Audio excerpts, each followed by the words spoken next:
video blog.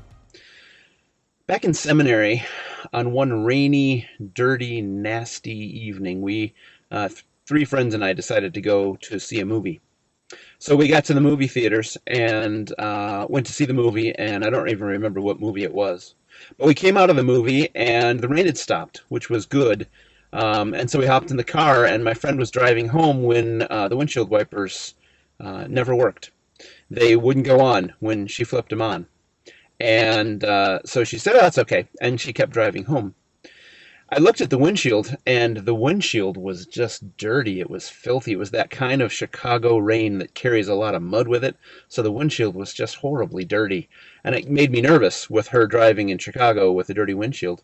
As the trip went on, I got more nervous, and then eventually afraid, and pretty soon I was downright terrified. So finally, I just turned to her and I said, "Look, you've got to stop. We can't go any further. This windshield is filthy. Look at it."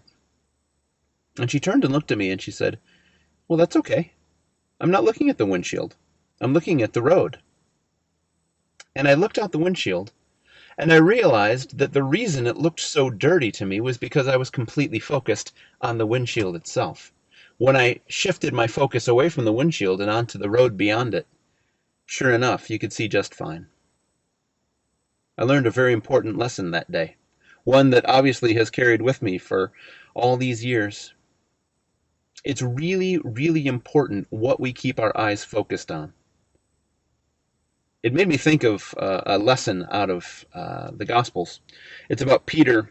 It's a almost overused story, but I think a really important one with a lot of good lessons, and so I want to read that for you today. It comes to us from Matthew's Gospel, chapter 14, and it says this, picking it up in verse 24. "The boat was already a considerable distance from land, buffeted by the waves because the wind was against it. Shortly before dawn, Jesus went out to them, the disciples, walking on the lake. When the disciples saw him walking on the lake, they were terrified. 'It's a ghost,' they said, and cried out in fear. But Jesus immediately said to them, 'Take courage. It is I. Don't be afraid.' 'Lord, if it's you,' Peter replied, 'tell me to come to you on the water.' 'Come,' said Jesus. Then Peter got down out of the boat, walked on the water, and came toward Jesus. But when he saw the wind, he was afraid and began to sink, crying out, 'Lord, save me.' Immediately Jesus reached out his hand and caught him.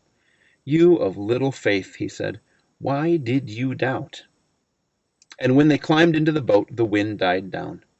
Then those who were in the boat worshipped him, saying, 'Truly, you are the Son of God.'" What a great phrase. Truly, you are the Son of God. Peter was doing just fine. Peter was walking on water. Peter was walking towards Jesus. This was a miraculous event. But then Peter started focusing on the windshield instead of on the road beyond. Peter started focusing on the wind and the waves around him instead of on Jesus. When we take our eyes off of what we should be focused on and instead focus it on the things near at hand or the things that we're not supposed to be looking at, we always get ourselves into trouble. Whether that trouble is terror on a car ride home from a movie, or whether that is sinking into the sea that we've been walking on for some time. All of us have things in this world that want to draw our attention away from the place our eyes should be focused. There's lots of things in this world, and some of them are things that we consider good. Money can draw our eyes away from the real important things in life. Comfort can do that for us. Persecution, fear and anxiety, worry. Right now, as we continue our time in COVID land, we're facing the weirdest conglomeration of emotions we may have ever faced. We have very stale fear inside of us, fear that's been around for months now about this virus. And fear is bad, but stale fear is horrible. Add to that now impatience. We've been locked away in our homes for a long time, and people are getting really antsy and very irritated. Add to that the feelings of we should really be back to normal by now. and impatience. And we're finding this stew that's all mixed up is drawing our eyes and our attention away from what we should be looking at. It's the dirty windshield of this car ride that we're all on. There's a lot of other things that can draw our eyes away, though. Family. As good as family is, as much as we love them, and as much as we need to care for them, they can draw our eyes away from what we should be focused on. Because it should be pretty obvious that what we should be focused on is Jesus and the mission that he set us on. Jesus has set us on the mission of going and making disciples of all nations. That should be where our focus is. That's the road ahead of us in this car we're in. And if we can keep our eyes on that road, on that focus, on that mission, everything else falls into place. But as soon as we take our eyes off that mission and we start thinking about our needs and our wants, as soon as we start thinking about the fear and the danger around us, we're going to find Jesus asking us, just as he asked Peter, "Oh, you of little faith, why did you doubt?" God's got everything else in control. The one thing that he's given us to do is to be about his mission.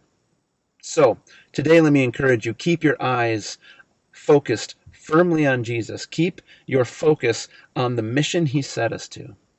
And let Jesus take care of all the rest. It's important that we keep our eyes on the right things, or we may find ourselves staring at a windshield when we really should be looking at the road. Questions to ponder for today. What are those things in your life right now, right this instant, that are drawing your eyes away from Jesus, away from his mission? What are some things you can do together with other Christians, other accountability partners, other people that you love, that can help you keep your eyes focused back on Jesus? Hey, join us later this week for another video blog, but also join us on Sunday morning at 10:30 for worship at libcov.org. We'll see you there.